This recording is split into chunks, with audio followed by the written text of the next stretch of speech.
Imagine a river. Not just any river, but a celestial ribbon of life. This is the Nile. It carves its path through vast, sun-baked deserts. These are the lands of ancient Egypt. Here, the sun blazes with an intensity that shapes everything. It dictates life, death, and rebirth. The sky above is a canvas. It is immense, stretching from one horizon to the other. Stars wheel across it nightly, a cosmic clock. This land, stark and beautiful, gave birth to powerful ideas. It inspired stories of gods and mortals, of order and chaos. The ancient Egyptians looked up at this sky. They saw more than just blue expanse or starry nights. They saw a realm of an unfolding cosmic drama. The sun god Ra sailed his boat across it daily. He battled darkness each night to rise again. The moon god Khonsu marked the passage of time. The stars were distant souls watching over the living. This universe was alive with divine beings. They were forces of nature, personified. They were part of the very fabric of existence in this unique corner of our planet. From this world of sand and sky, a powerful image emerges. It is the image of a falcon. So who was this Horus? In the grand theatre of Egyptian mythology, he played many vital roles. He was a son, avenging his father. He was a king, uniting the lands. He was a protector, shielding the people. Horus was a central figure in the Egyptian pantheon. His story is one of conflict, resilience, and ultimate triumph. He was a beacon of hope. He was the rightful heir to a divine throne. His existence was crucial for the balance of the cosmos, what the Egyptians called Ma'at, or divine order. Ancient Egyptians depicted Horus in a very specific way. Most famously, he appeared as a man with the head of a falcon. This majestic bird was sacred to him. Sometimes he was shown simply as a falcon. On his head, he often wore the Shent, the double crown of Egypt. This crown symbolized his rule over both Upper and Lower Egypt. It showed his power to unify the land. His eyes were particularly significant. They were not just organs of sight, they were celestial bodies themselves, powerful and symbolic. Horus was a god of many domains. He was most prominently the god of the sky. He was also a god of kingship. The story of Horus is not a simple single narrative. Like many ancient gods, he had multiple aspects. He evolved over thousands of years of Egyptian history. Think of it like a star that appears as a single point of light from afar. But up close through a telescope you might see it's a binary system or even a cluster. Horus was similar. Different regions and different eras emphasized various aspects of his divine nature. This complexity makes him even more fascinating, a testament to a dynamic spiritual landscape. One of his earliest forms was Heru-Ur, or Horus the Elder. This was an ancient creator god, one of the original 5 children of Geb, the earth god, and Nut, the sky goddess. He was a god of light and the sky, distinct from the Horus, who was the son of Isis and Osiris. This older Horus was a cosmic deity, representing the vastness of the heavens. His brothers and sisters were Osiris, Isis, Set, and Nephthys. These relationships formed the bedrock of much of Egyptian mythology, a divine family shaping the cosmos. Then there was Heru Parkerid, meaning Horus the child. To truly understand Horus, the son of Isis, we must delve into one of Egypt's most profound myths. It is the story of his father, Osiris. Osiris was a good and wise king. He ruled over a prosperous Egypt, teaching humanity agriculture and law. He brought civilization and order. He was beloved by his people. His reign was a golden age. But this idyllic state was not to last. Like a peaceful star system suddenly disrupted by a rogue celestial body, tragedy was about to strike at the heart of the divine family. Osiris had a brother named Set. Set was the god of chaos, deserts, storms, and violence. He was the antithesis of Osiris. Where Osiris represented order, Set embodied disorder. He grew jealous of Osiris's power and popularity. This envy festered within him. It grew into a dark plan, a plot to usurp the throne. Set's ambition was like a gravitational force, pulling events towards a catastrophic collision. He decided he would remove Osiris, no matter the cost to the cosmic balance. Set hatched a treacherous plan. He secretly measured Osiris's body. Set then tricked Osiris into a chest, which was then sealed and thrown into the Nile. The news of Osiris's murder reached his devoted wife, Isis. Isis was a powerful goddess of magic and motherhood. Her grief was immense, like a supernova exploding in the heart of a galaxy.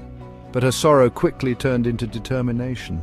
She searched tirelessly for Osiris's body. She knew that without a proper burial, his spirit could not find peace in the afterlife.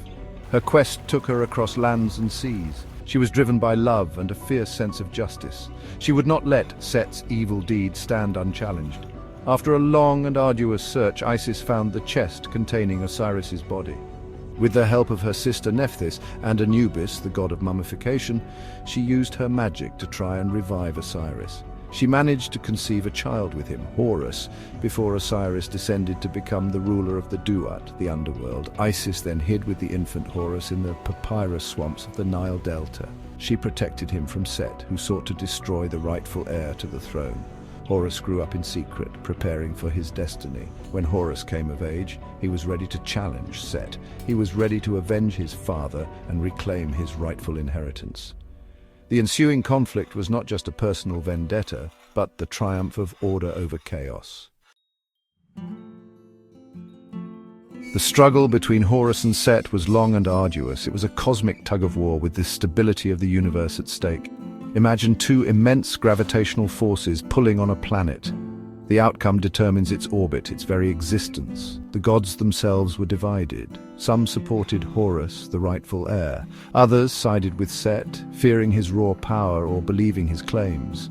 The divine tribunal, led by Ra or Geb, listened to arguments from both sides. The fate of kingship was debated in the celestial courts. Finally, after many trials and tribulations, Horus was declared the victor.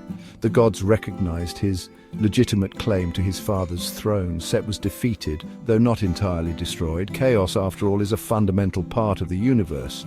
It can be subdued, controlled, but never completely eradicated. Set was often depicted as being restrained or serving a new purpose, such as protecting Ra's sunboat from the serpent Apep during its nightly journey through the underworld. Order, Ma'at, was restored to Egypt. Horus's victory was more than just a personal triumph. It was a reaffirmation of the divine order. Horus's victory over Set had immediate and lasting implications for Egyptian rulers. The pharaoh was not just a political leader. He was a divine figure. He was seen as the living embodiment of Horus on earth. This concept is known as divine kingship. It gave the pharaoh immense authority. It also gave him immense responsibility. He was the link between the gods and the people. He was tasked with maintaining Ma'at, just as Horus had done on a cosmic scale. His rule was a reflection of celestial order. The pharaohs adopted Horus's imagery and titles. One of the king's most important names was his Horus name. This name was written inside a serek, a rectangular design representing a palace facade with a falcon Horus perched on top. This visually declared the king as the successor of Horus. When a pharaoh wore the double crown, the Shent, he was emulating Horus. Horus was one of the most important and widely worshipped gods in ancient Egypt.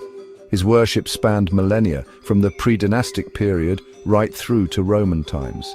Temples dedicated to him were built throughout the land. One of the most famous and best preserved is the Temple of Horus at Edfu. This magnificent structure, built during the Ptolemaic period, stands as a testament to his enduring importance. Its walls are covered with inscriptions and reliefs. They depict Horus's myths, his battles, and his triumphs. Religious festivals celebrated Horus and his deeds. These events were vital to the spiritual life of the Egyptians.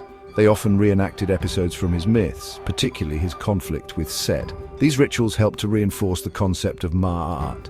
They reminded people of the constant struggle between order and chaos. They celebrated the ultimate victory of good. Participation in these festivals connected the people to their gods. It renewed their faith in the cosmic order that Horus represented. The civilization of ancient Egypt is an integral part of history. Its temples are now landmarks visited by tourists and archaeologists, in which the legacy of Horus, the Falcon god, still resonates. It echoes through the corridors of time. His story, his imagery, and his symbolism continue to captivate us.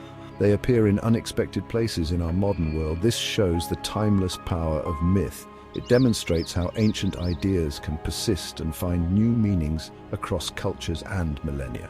The Eye of Horus, the Ujat, is perhaps his most recognizable symbol today. It appears in art, jewelry, and popular culture. It is often seen as a symbol of protection, wisdom, and good health. Its elegant design and profound meaning have ensured its survival.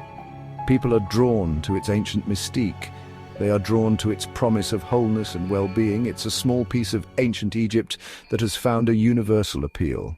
Thank you for watching. Please like, share, and subscribe if you like more content like this.